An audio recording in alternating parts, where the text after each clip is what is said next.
I'm going to make it 8 by 3 by 16. So I can do it here from the polygon menu, or I can go to the create polygon cube. And then in my channel box on the right, I find the polycube section. If it's not open, I click it here to make it open. And then I go width should be 8. Height should be 3. And depth should be 16. See, that's one way of doing it. I could also do it in the scale up here. So if I just leave this at 1, I can also go 8, 3, 16. It looks the same, but it's two different ways of doing it. And yes, the cube will be sitting in the grid. Never mind that, it doesn't matter. The next thing we'll do is the steps in front. So I'll make a cube. I'll just use this one now. Notice that when I create a cube, you won't see it. It's because it's inside the other cube. So I'll just go and take my move tool and I can move it out here. Just eyeball it because it's not really important where it is at the moment. And also to make this easier to see, I will turn on wireframe on top of objects so you can see how it's positioned. Okay, so this should be a scale of 8 and the depth should be a scale of 2, like so. And then I need to move this down and in so that it's placed here. And you can see that the values here, it will be -1 in the y-axis and 9 in the z-axis. There, that's the first step. The next one, same story. So it should be scaled 8, and then the placement of this should be 8.5 there. So you can see now we have 2 steps leading up to the temple. The next thing we're going to do is the base of the pillar. It's another cube. Just drag.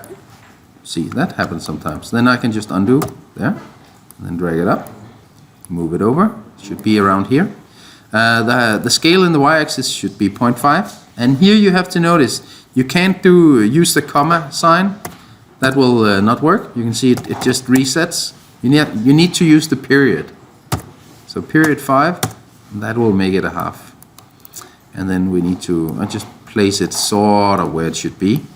There. And then the numbers will sort of tell us what's going on. So this should be 3.5. Oh, 3.5. And this should be 1.75. 1.75. There we go. So we have the base of the pillar now. So the next thing I'm going to do is it's the hemisphere, and this time I'll use a different type of model. I'm going to use a NURBS model. I can either do it in the create NURBS sphere, or I can switch to the curves and surfaces here and go sphere. Okay, there we go. And the reason why I'm choosing this one is if you look at the make NURBS sphere settings in the channel box, it has this start sweep and end sweep. If I click the end sweep and then middle mouse button drag here, you can see I can open it up. So I'll just want this at 180 degrees so that I get a hemisphere. Then I need to place it over here, so that will be translate 8 x 3.5, and the height of this should be 2, I think, if I remember correctly. Yes, 2. There. And then I need to rotate this. So I just press the E key or click the rotate button. And then I don't want to rotate this freely. I hold the J key. So J. And then you can see that it will snap by 15 degrees. There. And then I have 2 options. I can either scale it, or I can go in here and change the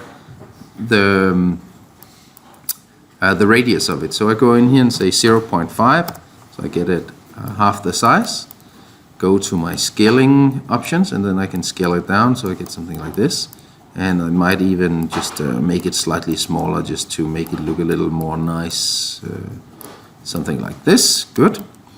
The next thing I'll need is a cylinder, and this should be a polygon again. So go over here and choose a cylinder, and it is this thing here, and I move it over here, 3.5, and the radius of this should be 0.3, and the height should be 4. Yeah. And then I need to drag it up until it's in the right position, and I think the height is to be, let's see, the placement should be like at 4 or something like that. So this is okay. Okay. And now I'll use duplicate to copy the cube to the top. So I click the cube at the bottom here, and I go to edit, and I choose the one called duplicate. This is where the tutorial differs a little bit when we get to the duplicate options, because they changed the way duplicate worked a couple of releases ago. So if I just choose duplicate here, you can see it looks like nothing happened, but it actually created a duplicate on top of the original. So you can just drag that up, and that should be around 6, I think. Like so. Okay. So we're nearly done. If you don't have the outliner over here, if it looks something like this, click this perspective and outliner, and then you can see that the first 3 cubes here is the platform and the steps. Then we have a cube, an earth sphere, a cylinder, and a cube, and those 4 all make the pillar. So there's a couple of different ways to select this. You can either go through them, shift click, but it can get a little tricky with this one at the bottom, but you can do it. You can also kind of arrange your camera in a way that you can make a selection box going through them. Or as you can see, you can also just select them over here, click drag, and then the bottom 4 should be your pillar. You can also select them individually with the control key pressed, just like you select files in Windows. When you've selected all of these 4, you go to Edit, Group, or press Ctrl G. And note what happens when you do that. Just detach this and move it over here so you can see it. So when I click Group, it will do something similar to creating a new folder on your hard drive. It will create a group and place all of these objects inside it. So just go Group, like so, and you can see now they're inside that group. Wouldn't it be wonderful if you could select files on your desktop and just go Group, and they would end up in a folder? It's 2 things in one. It's like Kinder Egg. No, that's 3. Never mind. It's illegal in the US anyway. So now you have this group, and notice what happens here.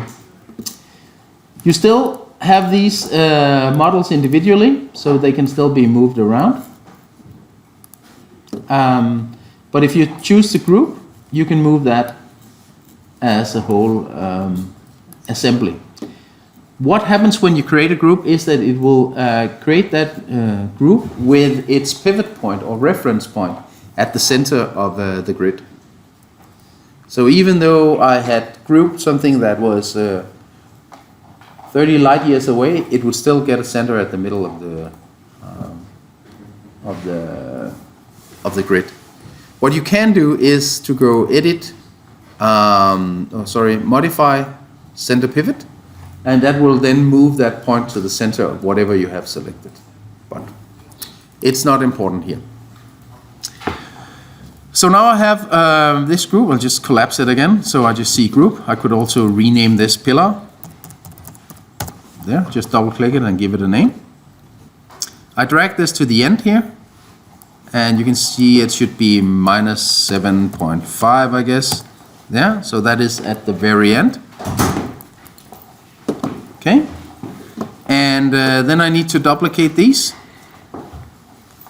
along the way here. So I go to Edit, Duplicate Special, and click the little option box here.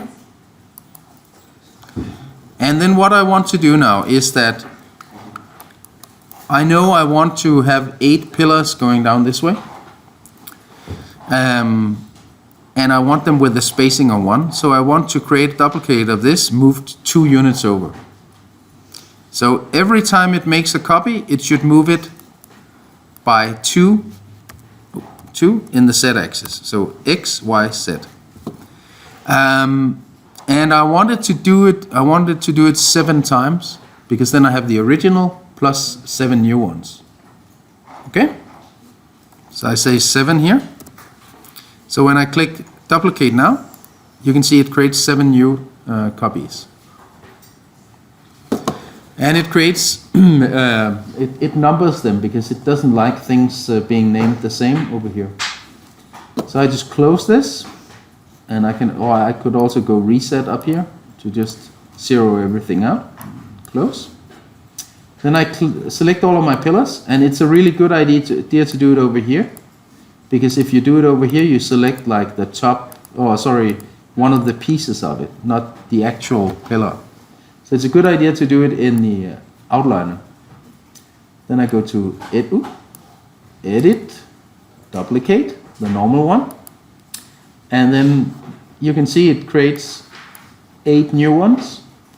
And it's just on top of the other one, so I move those over. And they should be at -7 in the x-axis, there. So now I have this. And now I just need to create the roof. And I will make the roof based on the floor here. So I go edit, duplicate, and I then drag this up. There. And I have a nice roof here, although it looks a little boxy. So in the tutorial it says press F11. I can do that. Or I can, let's press here, or I can right click and choose face. Maybe I should do it out here. And then choose face. And it says that you should click the little blue dot, but the blue dot has been phased out. Instead we get this pre-selection highlighting. So you just move your mouse over the right one, and then when it gets red, the one you want to select, you click it. And that means now I can move this around. But I don't want to move it, I want to scale it. So I choose my scale tool, and I drag this red cube in, like so. And when I'm done, I right click the object and choose object mode. There we go. And we have a temple model done. Then you can of course tweak this a little bit, move it around and make everything exactly as you want. But that is what you need to do. So let's see.